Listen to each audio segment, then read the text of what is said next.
The purpose of this event is to not only celebrate, but to acknowledge the power of partnerships.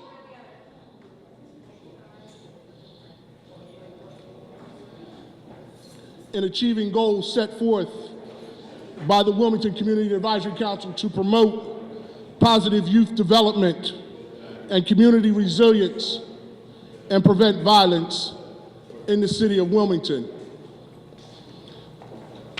At this point, I'd like to acknowledge some people who are in the audience. I'd like to acknowledge those who are members, served, collaborate, coordinate with the Wilmington Community Advisory Council. So would all those individuals please stand? Please stand.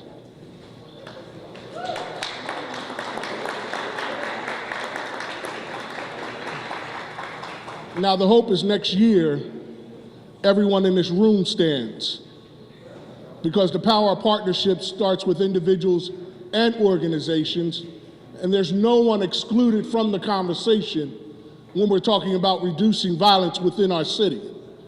Because change only occurs when we're collectively working together, not working in isolation.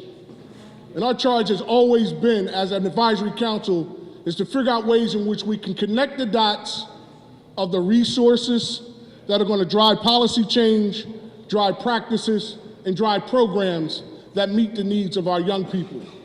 That can only be done if we're sitting at the table together, we're working on the action plans together, and we're willing to implement those action plans as one. Times it will require resources, money, but other times it just requires a lot of time and effort to make sure that the services we already have in our community are actually functioning to make sure that no child, first and foremost, is impacted by violence. And if they are, that they're being healed because they're being provided with the trauma support services that are available within our community, and that our young people do have jobs, and they're working to develop themselves in order to move themselves to the next level. So having said that, today we celebrate the work, but we acknowledge that there's a lot more work that needs to be done. There is no way that we can sit and say we've reached utopia when there's a life that's taken from our community. So let's figure it out. We'll celebrate today, we'll look at where we are, but come this time next year, everybody in this room should be engaged in the work. Give yourselves a hand for the work that's been done thus far. This advisory council comes on the heels of some work that was done by some champions. Council President Hanifa Shabazz, recognizing the challenge that our city had in terms of the number of violent acts that were taking place in our community, urged the CDC to come in and look at it from a public health perspective and ask the question, what can we do more of? Not just as a city, not just as a county, but as a state, what more can we do? Then Rita Landgraf, who was then secretary, where is she? There she is. Who was then secretary of the Department of Health and Social Services, took the mantle and helped form this council. This council's role and responsibility at that moment in time was to look at the report and ask the question, what action needs to be taken into consideration? And as a result of that work back in 2016, we came up with a number of action items that needed to take place.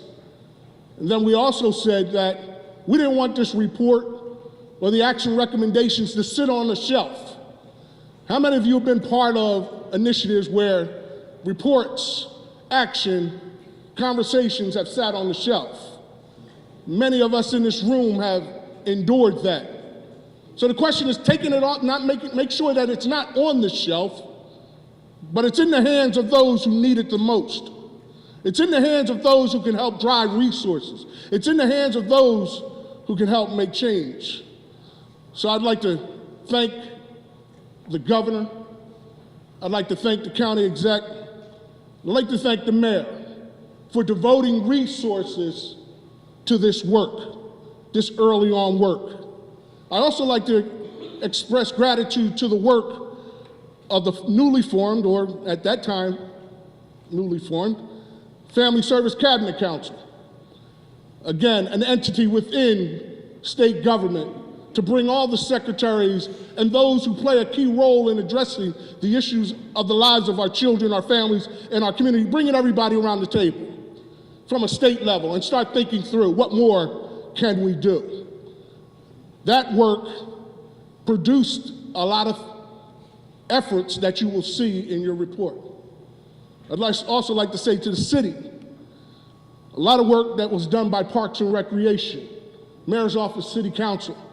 Again, efforts to drive our engagement around improving services in the city, as well as youth employment opportunities.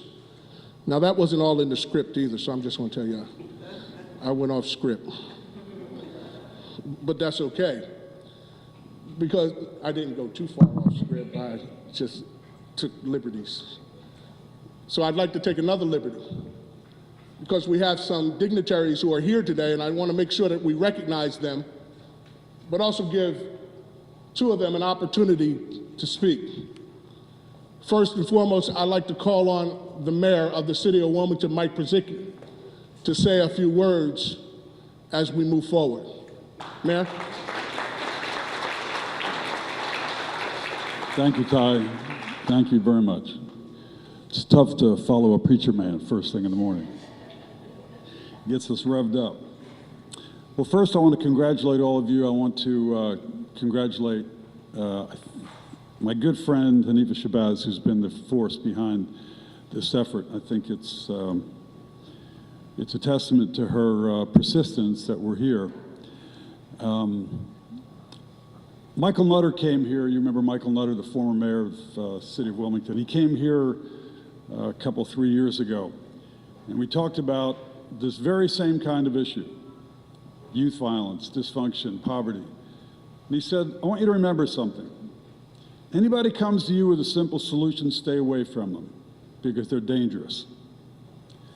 And I think it's something we all ought to remember. One of my favorite quotes is by a French author, and he said, the worst, most corrupting lie is a problem poorly stated. You have to try to define what our problem is. And don't be seduced by simple solutions, and don't be seduced by false facts that say we're making progress. You got to keep asking yourself, are we really solving problems? Is this program really making progress? Because if you do, it's worse than doing nothing. It's worse than doing nothing when everybody says we started something that doesn't work, because you take all the resources, everybody goes home, pats themselves on the back, see, I did something, and nothing changed. That's worse, because you actually expended resources, valuable resources, to get nothing done. So I think what's great about this, you've got some very talented people in this room.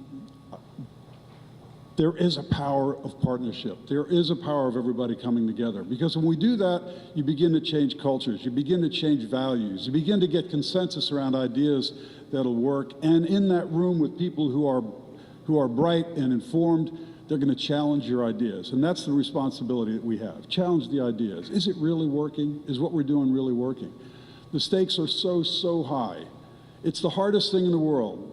To a lot of people, that 6 kids shot, that's just a statistic. That's a headline. To me, it's a heartache. And, you know, I get it every morning. I get up, there's my bat phone. I look up in there, and there's that damnable report from a police officer telling me who got shot. And it's grim, and it's real. And I can tell you, we have to be smarter about the way we deal with this. And I got to tell you another thing. Don't invite me to a march, because I'm not going to any more marches. I want real solutions, and I think those solutions can start with you. Thank you.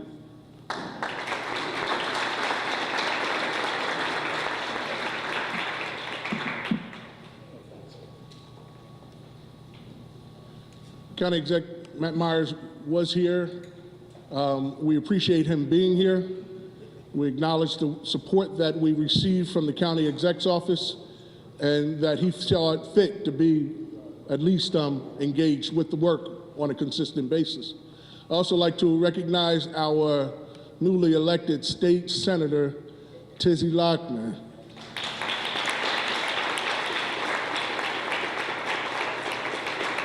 And Tizzy, I'm gonna call on you. Hey, right now? Yeah, right now. Yes. Okay. Just to say a few words, if you could. Say a few words? Yes, okay. Only a few. Thanks for the warning. Good morning, everyone. I guess this is the job, right? I don't have anything particularly profound to say, but I am absolutely thrilled to be here with you this morning. Of course, I've had the opportunity to follow the work of the Wilmington Community Advisory Council over its initiation and development, and have been incredibly impressed by the investment of a variety of stakeholders in coming up, as the mayor mentioned, with actionable solutions that we can work on to make our city a safer place for our young people. I think having this meeting in the wake of what happened last weekend is especially powerful. I think the sense of urgency in this moment for us to take what's in this booklet and ensure that we're continuing to put whatever force of our political capital, our social capital, our actual capital behind it is absolutely vital. And so there's not much more that I can say beyond that, that I'm happy to be in a position to serve and to leverage whatever capacity I have to continue to advance this work and to serve it and to help elevate all of the great things that you all are doing. So thanks so much for putting me on the spot. I appreciate you. I did that purposely because of the work that Tizzy has been doing with the Wilmington Education Improvement Commission over the course of time. And it is that work that continues to inspire our work. So let me just say thank you. I'd also like to recognize our councilperson, our Councilman Bud Friel. Bud, how you doing? Thank you for being here. Appreciate you.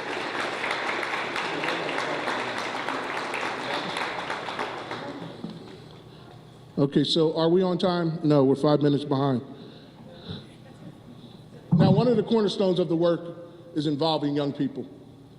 And when we talk about involvement of young people, we're not just talking about let's go to them after the conversation, but engaging them in the conversation. So over the last year or so, we've been privileged to have the presence of at least 3 young people who have consistently devoted their time and energy to helping us look at this from a youth perspective. And it's not just them that were providing that perspective, but even as we were putting forth the report, we had young people at the table helping us to craft the recommendations. So nothing has been done without that youth voice. So the next youth voice you will hear is that of Darius Elliot, who will come and share his perspective on the work that's been done from a youth perspective. Thank you.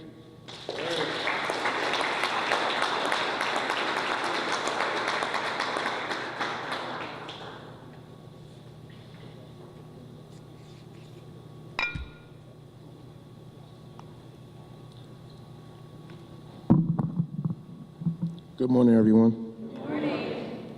My name is Darius Elliot. I'm a youth ambassador at the Wilmington Community Advisory Council.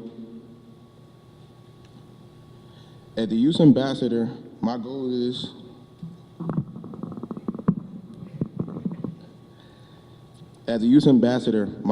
to engage youth in the community out of violence and giving them an opportunity to help them in their future. It is important to me to achieve this goal because I want to show youth that is more to life than violence and to show them that they can achieve anything if they put their mind and dedication to it. It is important to me to honor the people that helped me and showed me that I can help others and also help them achieve their future. I want to start with Teron Warren, my godmother, and all the people in the Community Advisory Council. My goal is to help people and help them achieve their opportunities at the same thing as me. For example, I had the opportunity to be a part of an event with Kyle Shepard a few months ago at BBD Barber Salon, and we collected data from different people that walked in and out of BBD Barber Salon and walked past and try to connect with them to see what they tell their future self.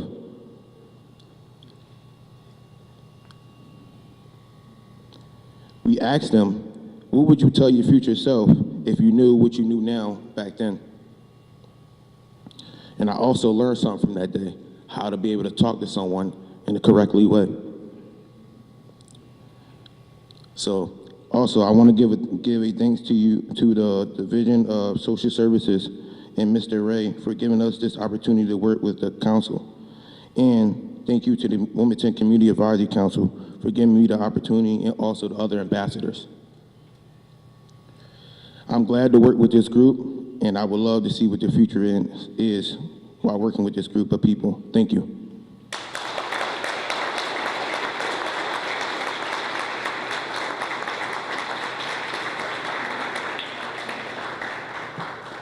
Thank you, Darius. I'd also like to just extend a thank you to Kingswood Community Center for opening up and being a part of the partnership, but also the effort to revitalize this community and the many works that you all are doing. So I want to thank them as well as the partners who are engaged with the work of the REACH program as well as the warehouse. So if you can, give them a round of applause.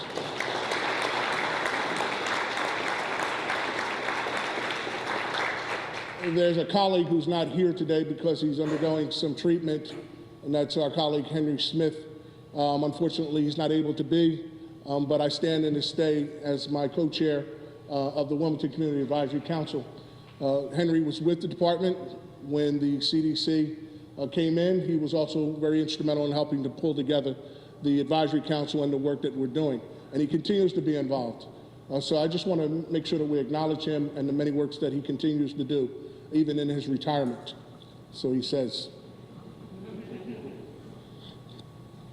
As I stated, in 2017, the Wilmington Community Advisory Council released a culture action report and identified 6 areas to prioritize in order to accelerate youth violence prevention and promote positive youth development.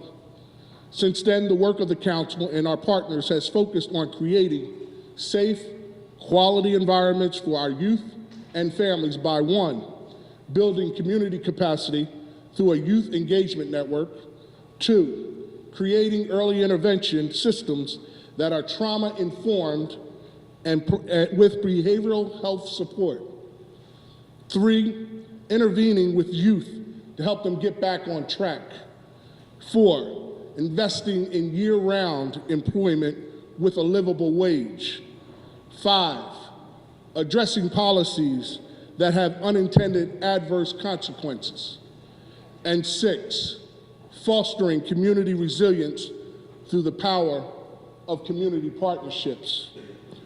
We have the honor of hearing from our partners on the front line who are leading this effort in alignment with the recommendations of the Wilmington Community Advisory Council later this morning. So right now, I want us to focus on the broader story, our why. The youth who wrote in the front, if you flip to the front cover of your report, you will see what Wilmington youth love about our city. They love the kindness of people in our city, our parks. They love the people, like all of you in this room, who help others out. Most importantly, they love their family and friends. The youth who wrote the responses you see on the front of this report are our why. Their family and friends are our why.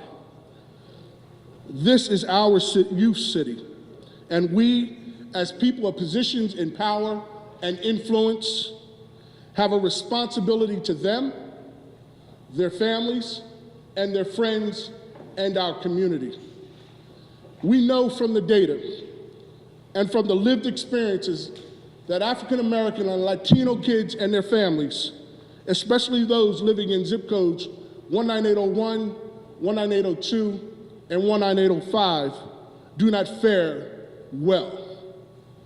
Each time a youth cannot read at grade level or is suspended, speak young person, speak,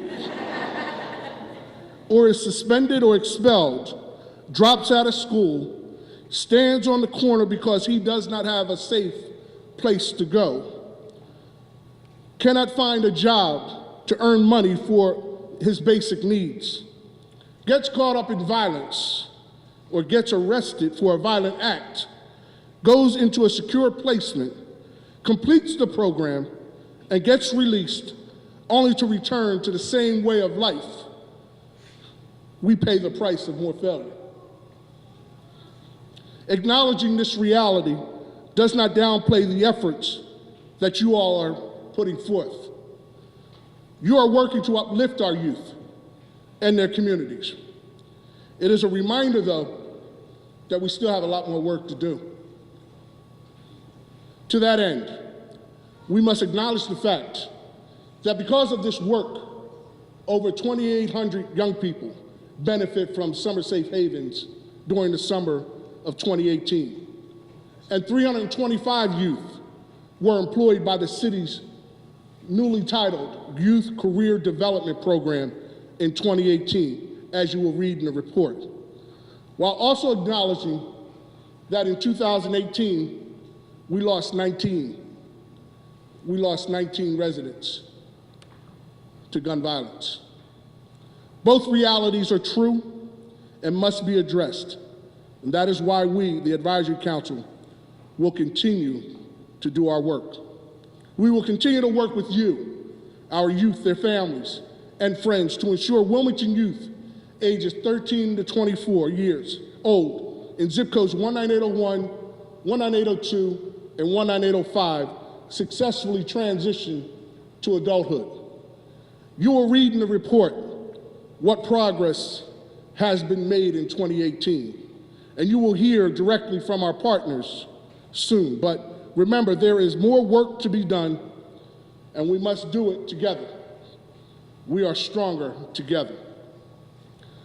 So at this time, I'm honored to introduce one of our many partners, Inspector Charles Emery of the Wilmington Police Department, to discuss their role in creating the Wilmington we envision, where youth, their family, and friends are connected, respected, and protected.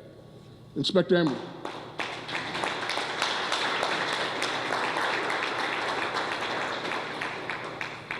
Good morning, Mr. Mayor, President Chavez. Well, according to this, it says that I'm here to tell a story on data and narrative about what's going on in the City of Wilmington and the Police Department. So let's get to the data. The City of Wilmington has seen a 6% reduction in all crime in 2018. Gun homicides decreased by 41% from 32 in 2017 to 19 in 2018. Homicide clearance rates have increased from 33% in 2017 to 62% in 2018. And after having a conversation with one of my captains this morning, prayerfully on Monday, our homicide clearance rate will be 100% for this year.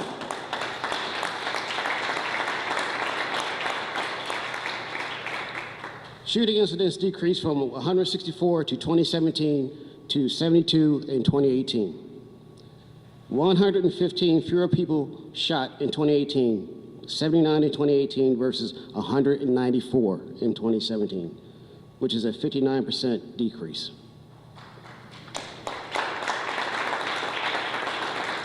Now, as Ty said, in 2017, we had 18 shooting incidents involving 19 juveniles. In 2018, we had 8 shooting incidents involving 8 juveniles. 8 too many, but that is a 58% reduction. So how does this happen? We use terms like intelligence-based policing, ShotSpotter, NIBIN, CompStat. These are all terms that we use within the police department. But intelligence-based policing involves the community. Without the community's input, none of this happens. We have, 47 or 46 civic associations in the city of Wilmington? Every one of these meetings, either I attend, the chief, my sector captains, and the officers that work that same area every day attend these meetings. It's because of that we're able to forge these relationships, to break down the silos, to build trust. And without the trust, the soon-to-be 100% clearance rate for homicides would not take place. We talk about juveniles. There's a lot of stuff that goes on behind the police department that we cannot control. But what we can control is what we have been doing. We try to get ahead of the conflicts. We know the juveniles, they react very quickly. And once we find out what's going on, we put forth our best effort to work with the community, the parents, the SROs, to get ahead of what's going on. Without saying their names, I can list 5 individuals, juveniles, who have been arrested multiple times, multiple firearms, who are back on the street, whose bail, I mean, our goal is not to incarcerate everyone, but sometimes it might be best to kind of, cool things down by letting them be someplace else, right? But when that does not happen, I have 3 captains who work patrol. I have multiple sergeants, multiple patrolmen who have gone to these individuals' houses and spoken to their parents, their mother, their father, their older brother, their younger brother, their sisters, and try to explain to them, you need to help us help them. We do this daily. We have a long way to go. We need a lot of help, but the numbers from last year are not just our numbers, they're numbers for everybody that's in this room.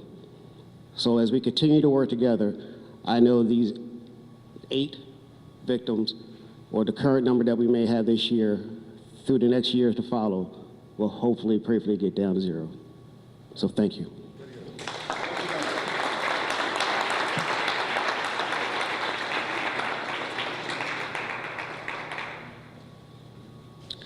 As the inspector stated, 1 is too many. 1 is too many.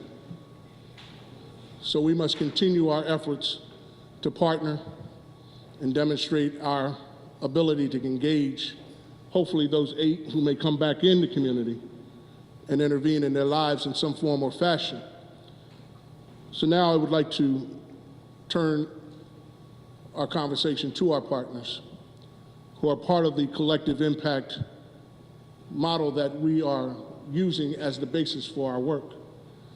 And I would like to call them in order to share their thoughts regarding the success of the work that's been done to date and the work that still is yet to be done.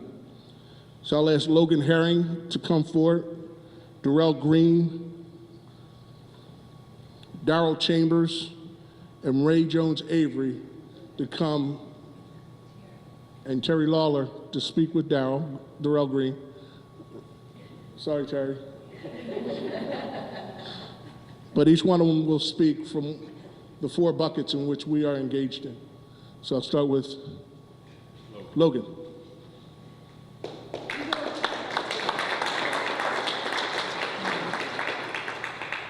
Good morning and welcome to Kingswood. Man, these balloons. I got ADD, I can't, that's just too much. Too much stimulation.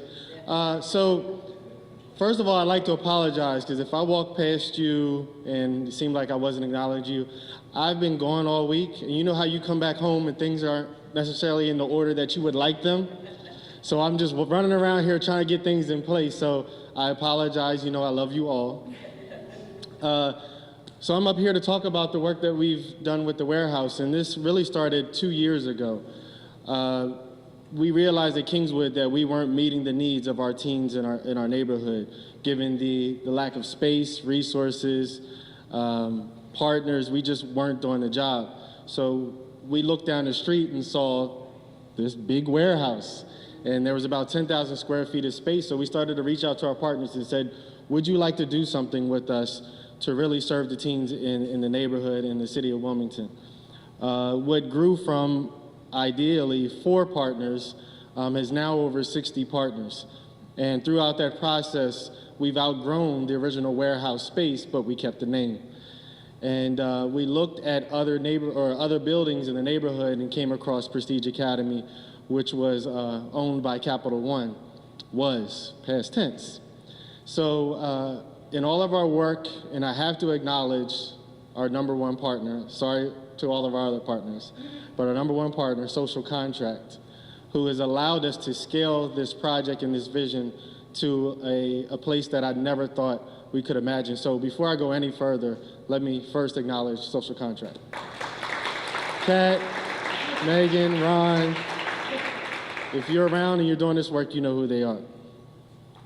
So, I mean, it just snowballed, and we've had every single agency or organization that you can think of, and if we haven't thought of them, send them our way. But in the fall, we will be opening a 43,000 square foot old Prestige Academy building with more than $2.5 million of renovation to make sure that our teens have a place that they can call home, where they've identified the services that they need and can take advantage of those services. And people always ask me, what does success look like at the warehouse? And I say, success does not look like 500 teens at the warehouse at one time. That's not success to me, that's chaos, I'm sorry. But success looks like, to me, maybe 150 teens at the warehouse and 350 teens at all of our partners around the city.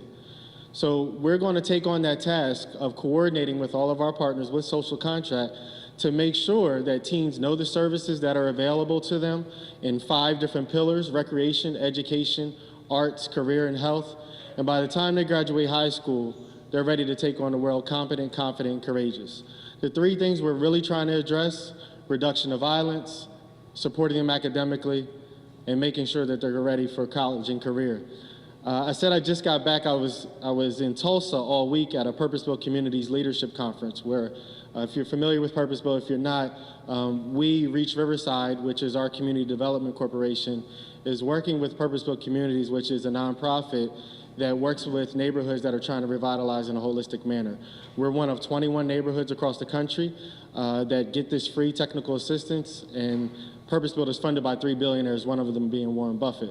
So I feel like we are amongst great company. We have credibility, but we also have a model to look to. And I was talking to the county exec, so I'm gonna give him a plug. Since he left, I'm gonna help him out and use a couple of his words. So I was talking to him and I said, I just got back from Tulsa. There's not much in Tulsa, but they have a park that they just built this year that cost $500 million. So the youth and families have a place to go. It's absolutely free. They have ponds where you can do canoeing. They have about 100 different slides. They have all types of attractions. And he said, that's it. He said, you know, you can't be afraid to think big. When we took the mayor to Capital One last year and we pitched this idea of the warehouse, we weren't afraid to think big. But after coming back from Tulsa, I think everybody in this room, we got to think a little bit bigger. Because $2.5 million renovation is nothing to $500 million. So I wish the mayor was still here because I would challenge him. But we have a lot of work to do, and we have to realize that the investment now is going to pay off immensely in the future. So let's stop penny pinching and nickel and diming the organizations that are in this room and the ones that partner with us, because they deserve more and our communities deserve more. Let's do this together. That's what the warehouse is about. That's what Reach Riverside is about. That's what Kingswood is about. And I think that's what everyone in this room is about. Thank you.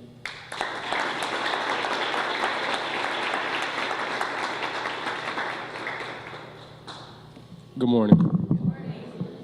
I'm Darrell Green, the proud superintendent of the Red Clay Consolidated School District.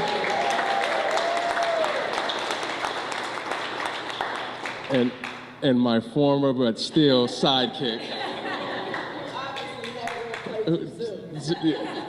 Terry Lawler, who is representing the Department of Education. We're here to speak on early intervention and trauma-informed practices and supports. Hurt people hurt people. And I know we've all may have heard that phrase before: hurt people hurt people. I spent yesterday in all 4 of our Wilmington elementary schools. I started out at Highlands, worked my way to Warner. I was at Shortledge, and I ended my day at our dual language program at Lewis Elementary. And at the start of the day, one of the things that really struck me was the weight of hurt, the weight of despair, the weight of frustration, anger that our children were coming into school with first thing in the morning coming off the bus. And what I saw were a dedicated group of educators loving them, rallying around them, trying to cheer them up, feeding them, when the expectation is for us to be measured by a single indicator of 3rd grade proficiency, which I think we need to change that narrative and that dynamic of what our schools are being asked to provide and how they're being asked to support with limited resources. So to Logan's point, this idea or notion of penny pinching and really looking at each year how school districts have to move resources and shift resources around that families and children count on in a holistic way, only to have those services and supports get taken away just based on the way that we have to deal with school funding. But I'm here to speak about trauma. So we started this work around trauma-informed learning and teaching practices back in 2012 when we really focused on children who were youth in care, our foster care children, not only understanding and developing understanding around adverse childhood experiences, how that's impacting so much more of our community. So we started focusing on how can we, one, develop the awareness through a continuum or framework of supports and services, really looking at trauma awareness.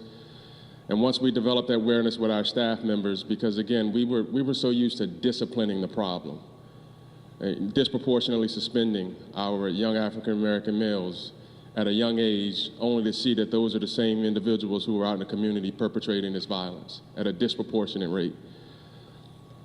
Being sensitive to that, not saying what's wrong with you, but what happened to you, and starting to look at that mindset shift in terms of how our educators who haven't had the same life experiences, who don't live in the same communities as our children and families, who come with a whole host of judgment and biases, can now have an understanding of the brain research and the brain science around why our young people are experiencing and exhibiting the behaviors that we see play out in schools. Going from that sensitive nature to them being responsive, how do we start to collectively put systems in place through multi-tier systems of support, through working with behavioral health supports, looking at the social emotional learning need. Many of our schools now have a curriculum called PATHs that really talks and integrates social emotional learning to help our students who are unregulated, know and the triggers that the things that are going to set them off. So how do we really put those supports in place that then become trauma informed? And when we're informed, that's when we start to shape and change policies. And we start to allocate resources to where the needs are, understanding that, again, I have 27 schools that I'm responsible for, 32 programs.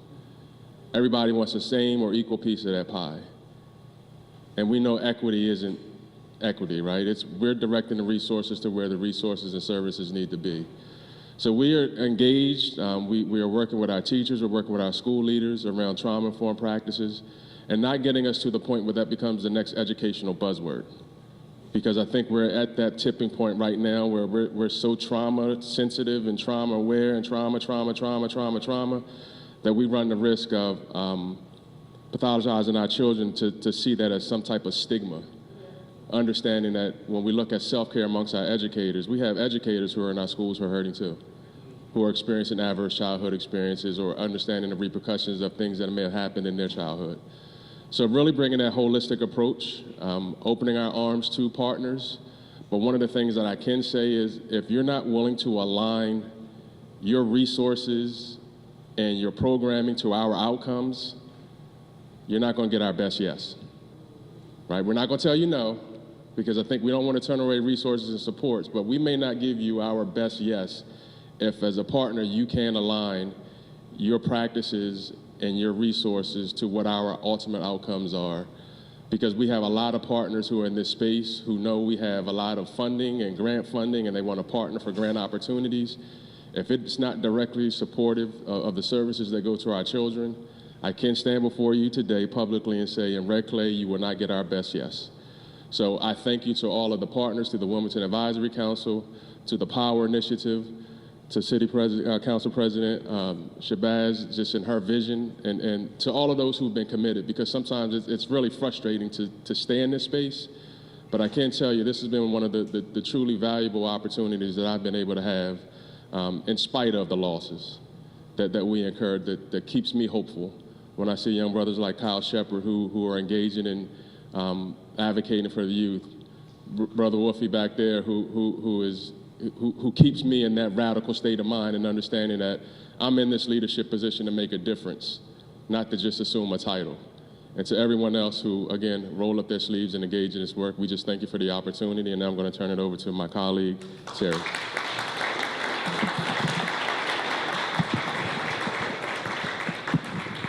Good morning. One of our very best yeses over the last year has been a public and private partnership, and I'm going to name some of the collaborators, but it started with work from the United Way of Delaware, the Department of Services for Children, Youth, and Families, the Department of Health and Social Services, and the Department of Education. The Wilmington Advisory Council had an outcome desire to create an early intervention and service referral guide that could provide immediate access to supports for children and families in need.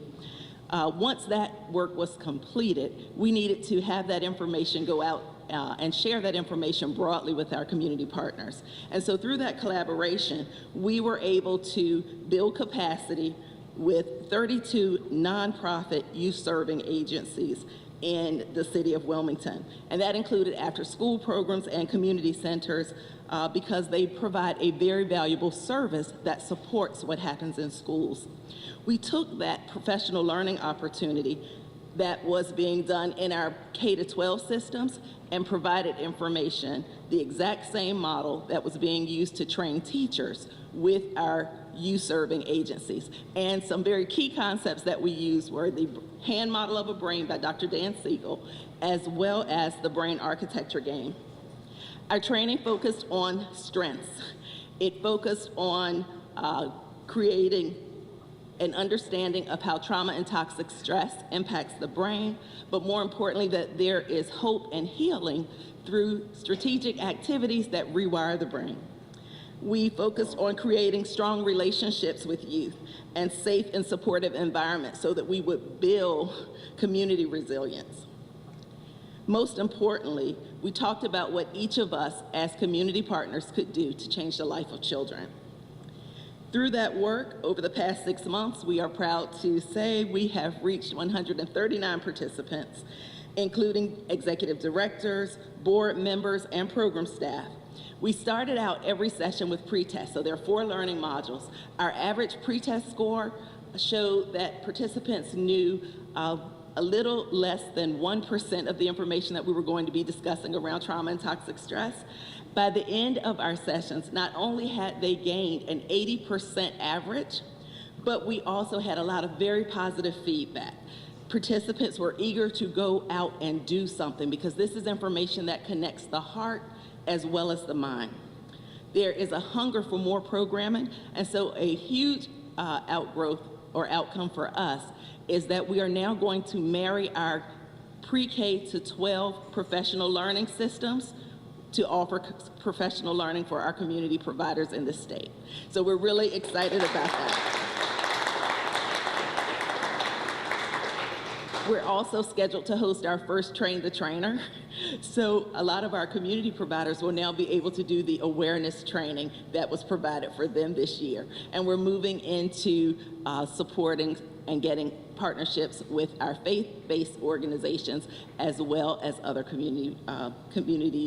Nemours is getting involved. Christiana Care is having trainings done for awareness. So we are truly moving to becoming a trauma-informed community. And more importantly, once we do the Train the Trainer, our community centers will be able to continue onboarding of new staff independently, and they are hosting, coming up on May 23rd, an event where the new trainers will be providing supports and doing the brain architecture game with a community of men. And that activity will be held from 6 to 8 at Stubbs Elementary School, and it's entitled Men United for Strong Communities. So it will be a group of all men leading the training for men. So we're very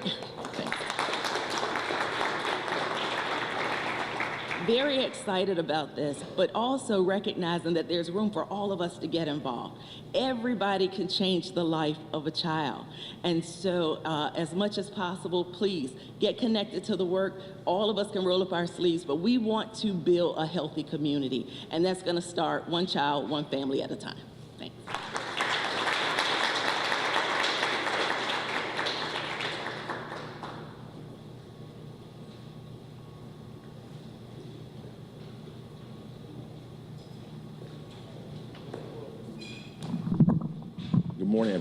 Good morning, everyone.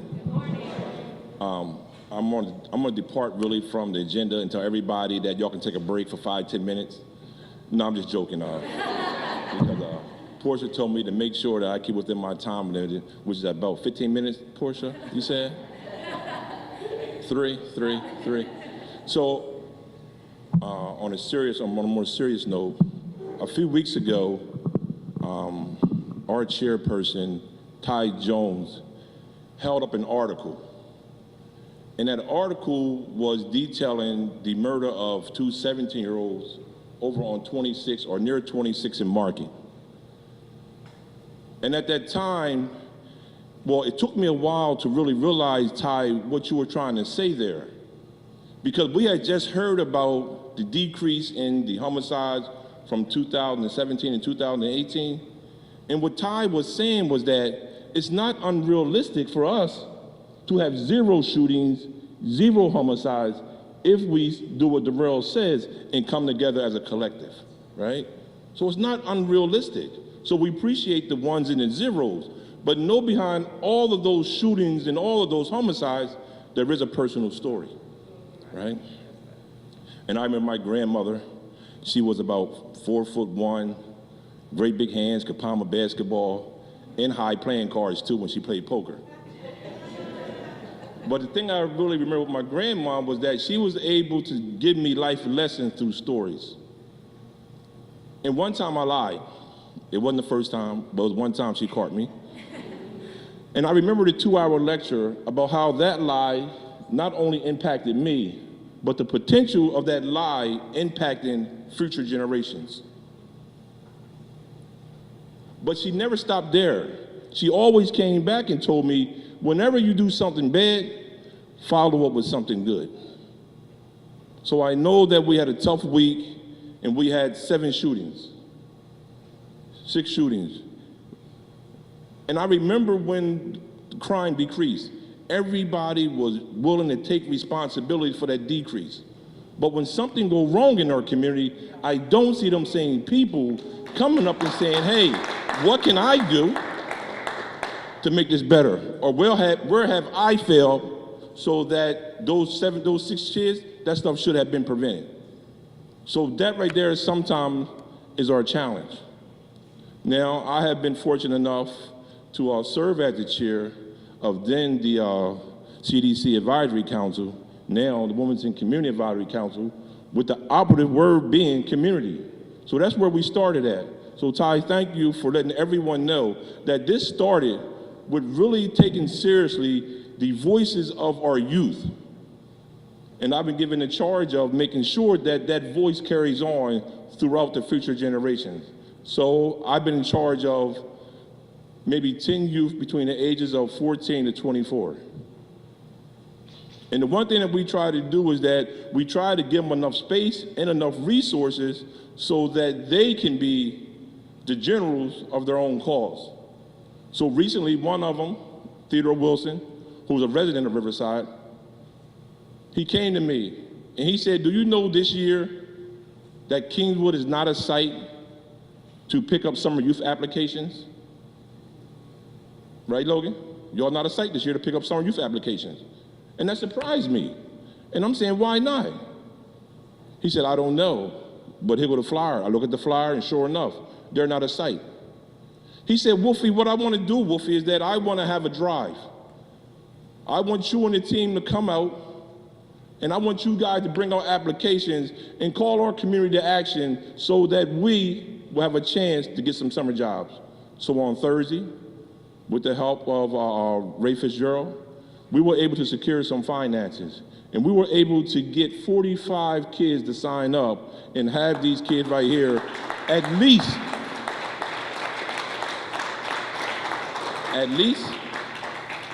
in the race for future employment. So then we followed that up last night with another drive. Because I'm telling you, like my grandmom said, the same way that one bad deed could impact future generations, that one good deed that Theodore talked about have the power to impact future generations. And just the transformative nature of a youth having the ability or the power to speak and say, this is what we need. Wolf is not what you think we need, this is what we need. That we carried that plan over on the Hitchville area. And as you know, Inspector, in 2017, about 1/3 of the homicides happened between Lancaster Avenue and Hitchville, Browntown.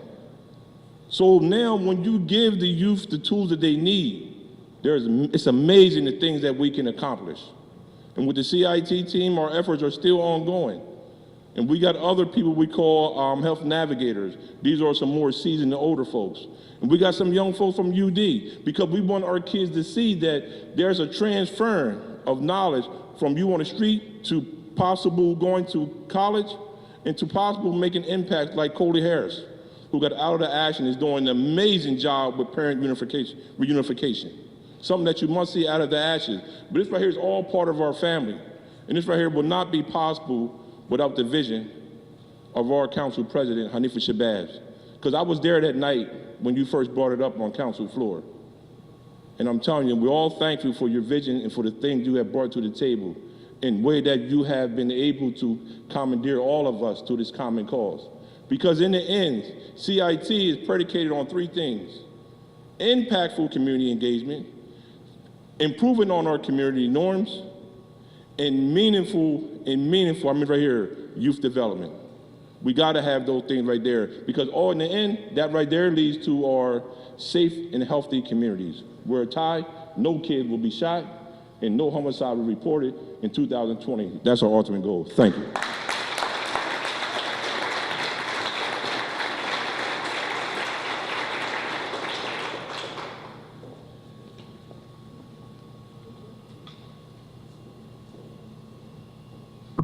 Good morning, everyone. Good morning. I'm Ray Jones Avery, and good morning to those of you that I did not have the opportunity to greet individually.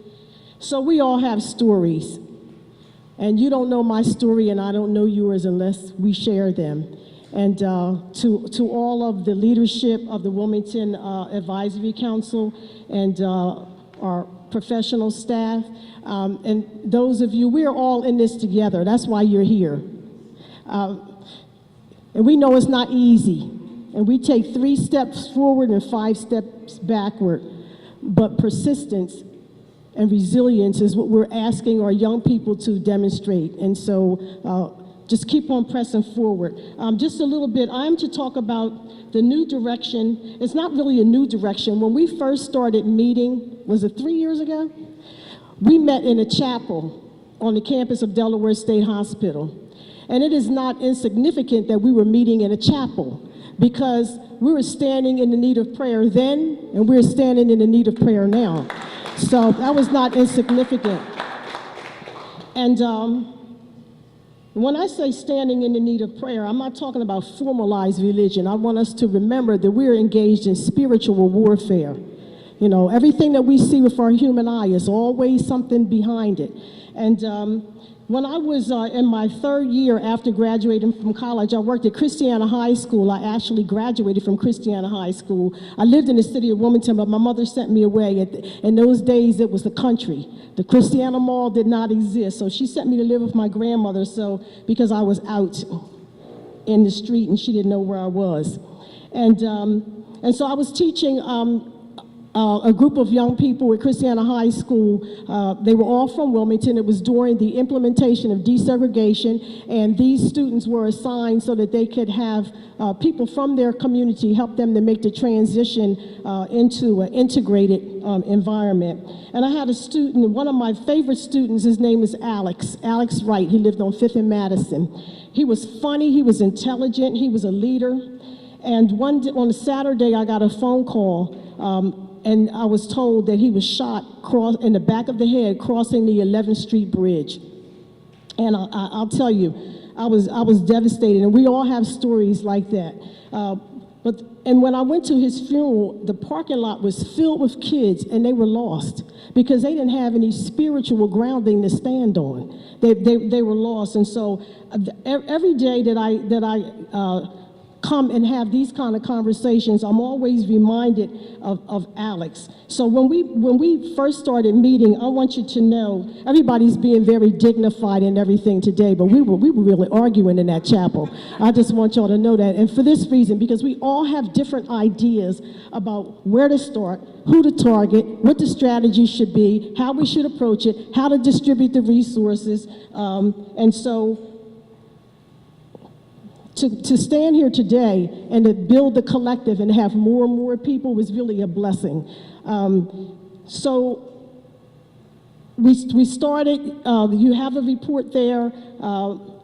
we primarily focused in on filling gaps in services, the trauma-informed care. And so we needed to start there. I have to pray for patience. Those of you that know me know that, right? But we needed to start there because of the sense of urgency. And so that was a good starting place. Now we're moving into the next phase of the work, which is really examining social policy. What is social policy? A system of governmental regulations, laws, and practices to either benefit the welfare of targeted populations or to create advantages to address inequities. And inequities, we have many, many inequities. And so as we move forward, I'm really challenging us to have the courage to call a thing a thing. We have to have the courage to call a thing a thing. If we don't call a thing, you can't really get to the real solutions, because the intersectionality between poverty and disadvantaging some communities in favor of other communities is not something that I made up. It's well documented in the literature. We have structural racism that disadvantages brown and black communities across this nation.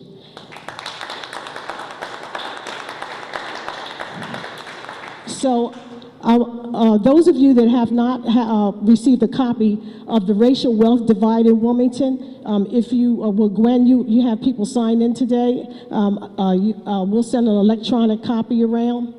There is a relationship between structural inequalities and violence. Violence is just a symptom. It is a symptom. And so this report highlights not only that racial economic inequality is deeply embedded throughout the United States, it looks specifically at Wilmington. Wilmington's median income is $40,000 a year. It is substantially below the national median income of the United States, which is $55,000. I'm not giving you the change, I'm just giving you okay? Now, why is that? Why are we substantially below the national median income of the United States? It's attributed to the large population of black residents. We comprise 57% of the population of the city of Wilmington. The average household income is $30,000, which is half of the income of white residents. And so for some people that may be thinking, well, you know, that's tied to the low educational level. No, the research does not bear that out. A white high school dropout in the city of Wilmington is earning more than a black person with a college degree. So there are structural inequalities. So I'd like to ask you to take a look on page 8 so that I can complete my assignment.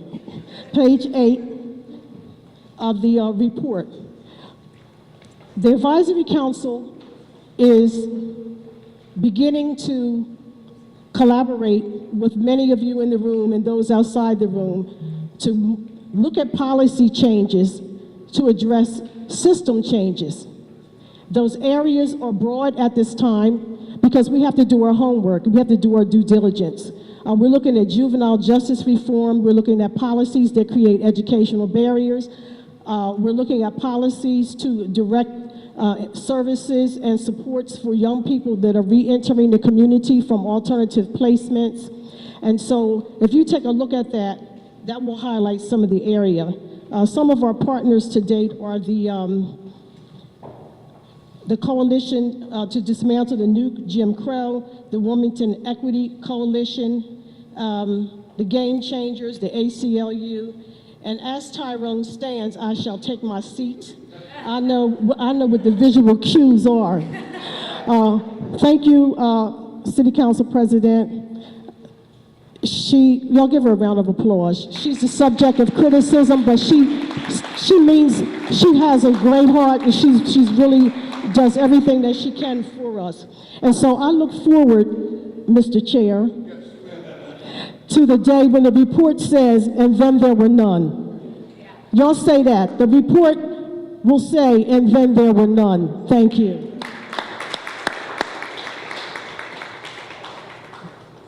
So we took time to hear from those who are on the ground and the front line doing the work. Many of us appreciate what they're doing and what you all are doing. To close us out, I'd like to first and foremost thank Rita Landgraf for the continued work that she is doing. And for those who don't know, she is at the University of Delaware, and she's spearheading some major initiatives to create healthy communities. So I just want to say thank you again. And I call on Hanifa Shabazz, City Council President, to close us out.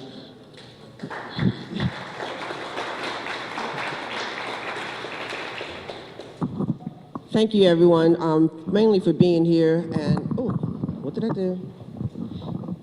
And thank you, everyone, especially for your kind words.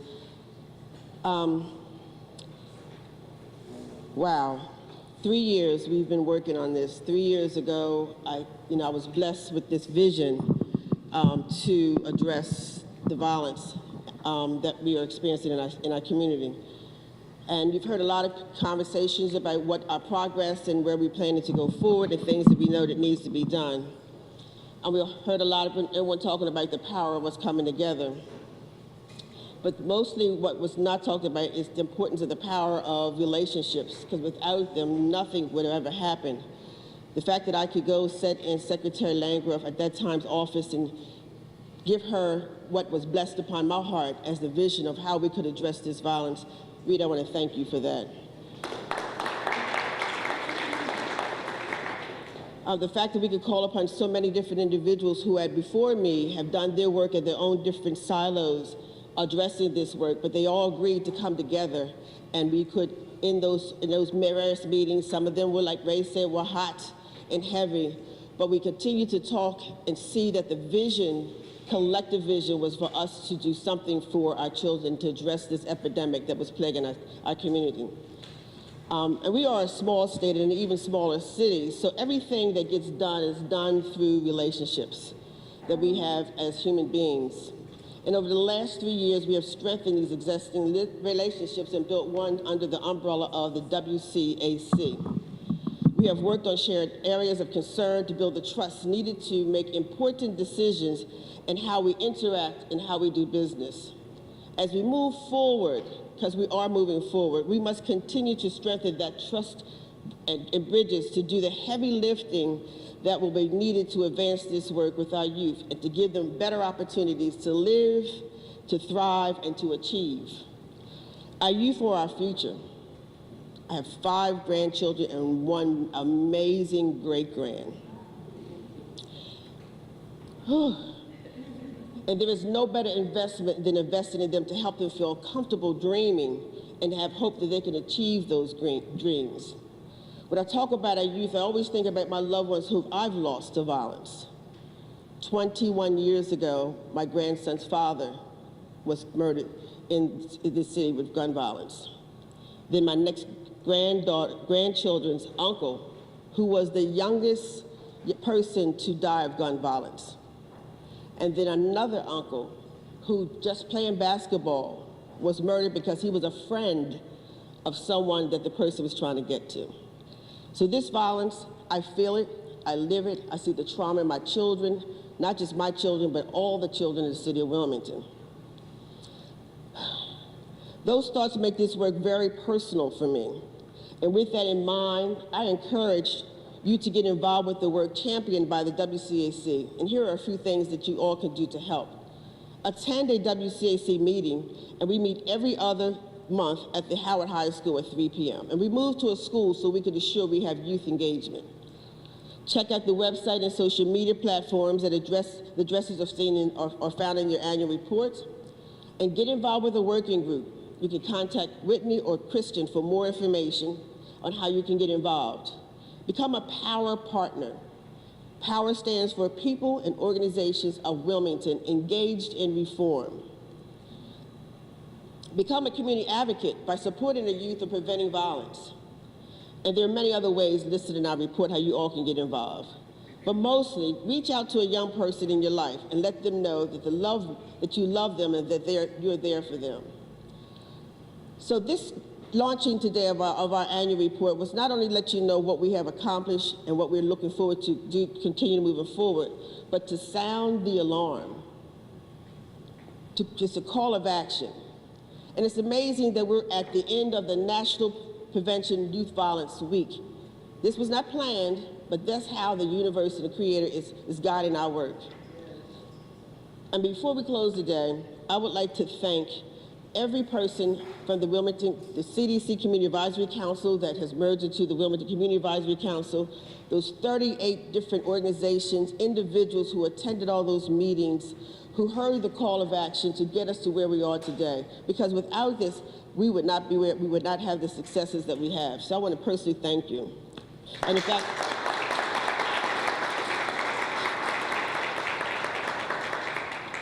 so we just had the 6 shootings, and we know the summertime is coming.